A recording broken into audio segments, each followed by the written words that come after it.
বাংলাদেশ থমকে আছে। একটি নাম, একটি ইতিহাস, দেশের রাজনীতির এক গুরুত্বপূর্ণ ব্যক্তিত্ব আজ জীবন মৃত্যুর লড়াইয়ে। বেগম খালেদা জিয়া, যার রাজনীতি বদলে দিয়েছে দেশের পথ চলা, তিনি এখন সংকটাপন্ন কিন্তু স্থিতিশীল। কি ঘটেছে হাসপাতালের ভিতরে? কেন সাধারণ মানুষ থেকে রাষ্ট্রপতি পর্যন্ত সবাই তার জন্য দোয়া চাইছে? কয়েকদিন আগে হঠাৎ শ্বাসকষ্ট মারাত্মকভাবে বেড়ে গেলে তাকে দ্রুত এভার কেয়ার হাসপাতালে ভর্তি করা হয়। চিকিৎসকেরা পরীক্ষা করে দেখেন ফুসফুসের গুরুতর সংক্রমণ, নিউমোনিয়া, এর সঙ্গে আগের রোগ, কিডনি সমস্যা, লিভারের জটিলতা, ডায়াবেটিক্স ও আর্থ্রাইটিস।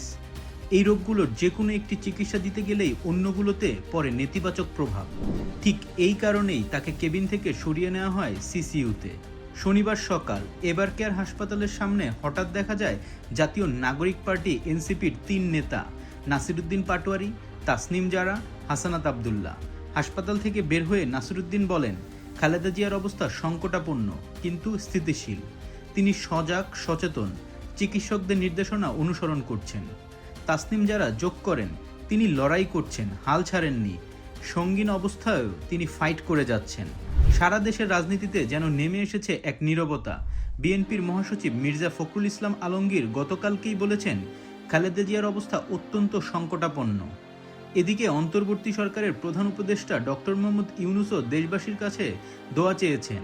বিএনপি দেশের প্রতিটি জেলায়, প্রতিটি মসজিদে দোয়া ও মোনাজাতের আয়োজন করছে, কারণ তারা জানে এই লড়াই শুধু একজন রাজনীতিবিদের নয়, এটি এক যুগের, এক ইতিহাসের লড়াই।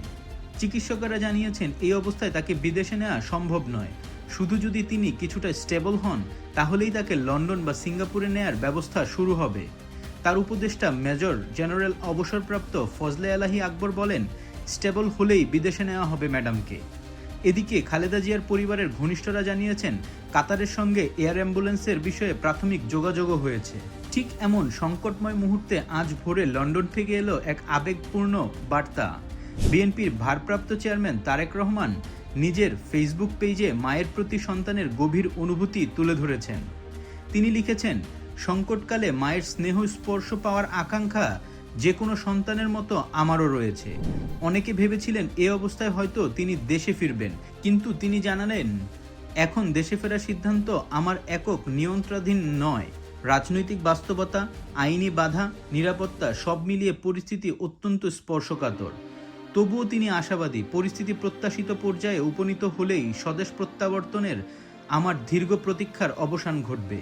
শেষে তিনি দেশবাসীর প্রতি অনুরোধ করেন, মায়ের রোগ মুক্তির জন্য দোয়া অব্যাহত রাখুন। এদিকে দেশের রাষ্ট্রপতি মোহাম্মদ শাহাবুদ্দিনও খালেদা জিয়ার দ্রুত আরোগ্য কামনা করে দোয়া প্রার্থনার আহ্বান জানিয়েছেন। তিনি বলেন, গণতন্ত্র উত্তরণের এই সময়ে সাবেক প্রধানমন্ত্রী খালেদা জিয়ার সুস্থতা কামনা করি। এভার কেয়ার হাসপাতালে প্রতিটি মুহূর্তই এখন গুরুত্বপূর্ণ। একদল বিশেষজ্ঞ চিকিৎসক সিসিইউতে দাঁড়িয়ে জীবন বাঁচানোর সর্বোচ্চ চেষ্টা করছেন।